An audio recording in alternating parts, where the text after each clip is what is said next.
નમસ્કાર, હું નટુભાઈ ભાલાડા, ગામ મોવિયા, તાલુકો ગોંડલ, જિલ્લો રાજકોટ. મારા મોબાઈલ નંબર 9978841481. છેલ્લા સવા વર્ષથી હું આ પંપ બનાવું છું. એમાં કઈ ટાઈપના બનાવું છું, અલગ અલગ મોડલ બનાવું છું, એના અગાઉ ઘણા વિડીયો મૂક્યા છે. પણ આજે જે છે એ આખું એક અલગ જ મોડલ છે, એટલા માટે ખાસ વિડીયો બનાવ્યો છે. અને આ મોડલ જે છે મોડેલ છે PBTW 500 અને એ લીધું છે હિતેન્દ્રસિંહ, ધંધુકા તાલુકાના વાગડ ગામના. અને એ પંપ લેવા આવ્યા છે મારી સાથે રાજદીપસિંહ અને સાથે દાદા છે. શું નામ આપણું? ધર્મેન્દ્રસિંહ. હવે હિતેન્દ્રસિંહના નંબર કેટલા છે? 99255 85 595. અને તમારા નંબર? મારા નંબર છે 82 000 47 894. બરાબર. હવે તમે પહેલાં તો જો આ 500 લીટરનો પંપ છે, હા, ટાયર સાથેનો પંપ છે. ઓપરેટિંગ સિસ્ટમ હમણાં હું તમને સમજાવું. તમે આ નળી 300 મીટર અને સાથે આ બૂમ કોમ્બો મોડલ લીધું છે. એ કોમ્બો મોડલ લેવાનું કારણ શું? એમાં એવું છે, આ બૂમ જે રહી એ કપાસમાં ને એમાં આપણે ઉપયોગ કરવાનો છે. કપાસ, તલ, મગ, મઠ, બરાબર, એમાં આપણે ઉપયોગ કરવાનો છે.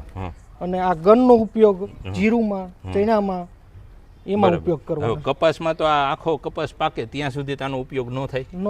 તો ક્યાં સુધી? એટલો કપાસ થાય જ્યાં સુધી ટ્રેક્ટર હાલે. લગભગ જન્માષ્ટમી થી ભાદરવા મહિના ત્યાં સુધી એકાદ વખત છેલ્લે છાંટવાનું થાય તો પછી આ કાઢી નાખવાનું. હા, પછી કાઢી નાખવાનું. હવે કેવી રીતે આખી ઓપરેટિંગ સિસ્ટમ છે એ હું તમને કહું. પેલા તો જો ફિટિંગો લગભગ મેં મારા વિડીયોમાં કીધા છે કે મિનિટે 65 થી 80 લીટરનો પંપ છે. પછી આ મિક્સર છે જે અંદર પાણી રોટેટ કરવાનું કામ કરે છે. આ ફિલ્ટર છે. તમામ ફિટિંગ હાઇડ્રોલિક પાઇપના છે, બરાબર.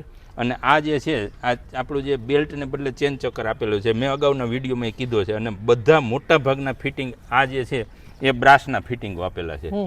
અને હવે તમને આની ઓપરેટિંગ સિસ્ટમ કહું ને તો અહીંયા એક ઓપરેટિંગ સિસ્ટમ પાણીની અહીંયા છે. તમારે જ્યારે આ ગરેડો ચલાવવો હોય પાઇપથી ત્યારે ઓપરેટિંગ સિસ્ટમ અહીંયા છે. અને જ્યારે તમારે બૂમ ચલાવવી હોય તો આ ડ્રાઈવર જ ઓપરેટ કરી શકે. અહીં આવતો રહે, ડ્રાઈવર જ ઓપરેટ કરી શકે એવી રીતે અહીંથી ઓપરેટિંગ સિસ્ટમ. અહીંયા વાલ ચાલુ કરો તો સીધું બૂમમાં પાણી જાય અને આ બંધ કરો તો બાયપાસ થઈ જાય. હવે આ ઊંચી કરવા માટે આ જે બૂમ છે ને એ ઊંચી કરવા માટે મોસ્ટ ઓફ બોલ્ટ ઉપર હોય, 4 બોલ્ટ ઉપર. આપણે એવું નથી, અહીંથી જ બૂમ ઊંચી થઈ જશે. હવે બૂમ કેવી રીતે ઊંચી ડ્રાઈવર કરી શકે એ જોઈએ ને તો ડ્રાઈવર બેઠા બેઠા જ બૂમ જેટલી ઊંચી લેવી હોય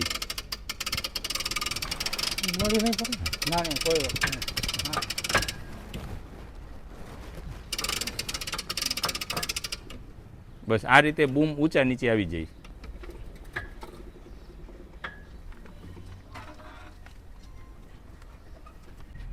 હવે બૂમ કેવી રીતે ખુલે છે અને કેવી રીતે ફોલ્ડ થઈ છે એ જોઈએ તો બે સાઈડ આવી રીતે ખુલશે. ખોલો તો એક આ સાઈડ ખોલો.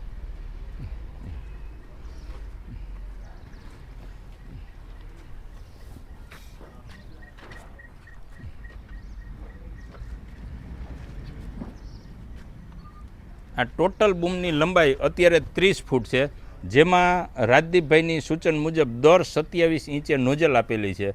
અને દર 27 ઇંચે જે નોઝલ છે એને સેપરેટ, આ સિરામિકની આખી નોઝલ છે, આ સિરામિકની નોઝલ છે અને સેપરેટ વાલ છે દરેક નોઝલમાં. એટલે કોઈ નોઝલ બંધ કરવી હોય તો સીધી અહીંથી બંધ થઈ જાય. એટલે આ રીતે. અને આ પાઇપ સ્ટીલના છે, બ્રાસની બોડી છે અને સિરામિકની આ નિપલ છે. એટલે આ રીતે આખી આ 30 ફૂટની ટોટલ બૂમ છે. દર 27 ઇંચે નોઝલ છે, બરાબર. ફોલ્ડ કરી દો પાછી. અને ફોલ્ડ થતાં આ ટોટલ બૂમની લંબાઈ 7.5 ફૂટ વધે છે. હવે આ બૂમ કેવી રીતે કામ કરે છે, કેવો સ્પ્રે થાય છે એ જોઈએ ને તો ઓપરેટ કરો તો ચાલુ કરો.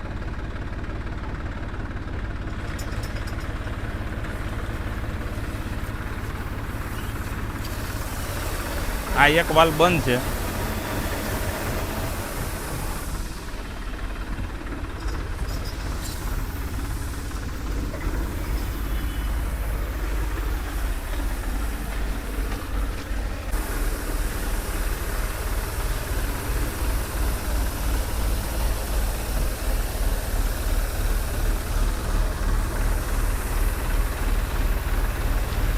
જો તમે બૂમની ઓપરેટિંગ સિસ્ટમ જોઈ લીધી અહીં ટ્રેક્ટર હા. પાસે છે હા. બરાબર છે. હવે આ ગનની ઓપરેટિંગ સિસ્ટમ એનું અહીંયા છે હા બરાબર. એટલે આ વાલ તમે ચાલુ કરશો ને એટલે આ ગનમાં પાણી આવશે. આ ગનનું પાણી હા અહીંથી ફુવારાનું સેટિંગ અહીંથી આ ફુવારાનું સેટિંગ છે જે તો અગાઉના વિડીયોમાં બતાવેલું હા, છે કે આ ગન આમ નજીક રાખવી હોય તોય ભલે, આમ સ્પ્રે આગો રાખવો હોય તોય ભલે, જેટલો રાખવો હોય એટલો અહીંથી આ સ્પ્રે આ રીતે રહે બરાબર. બરોબર. હવે રાજદીપભાઈ આ પંપ વિશે આ બૂમ કેવી રીતે ઓપરેટ થશે, નળીથી કેવી રીતે ઓપરેટ થશે તમને બધું સમજાવી દીધું. બ્રેકિંગ સિસ્ટમ, હા, એ નળી તો. વીંટવા માટે બ્રેક સિસ્ટમ છે જે હા, તમે હા. જાણો છો બરાબર છે. એટલે છતાંય તમે આજે લઈ જાઓ છો. આજે તારીખ કેટલી થઈ? 15/12/2024 બરાબર. કાંઈ પણ કોઈ પણ પ્રકારનો કાંઈ ઇસ્યુ આવે તો ગમે ત્યારે ફોન કરજો મને કઈ વાંધો નહીં. બરાબર. એટલે આ હવે તમને આ હું તમારા વાહનમાં ભરાવી દઉં છું. હા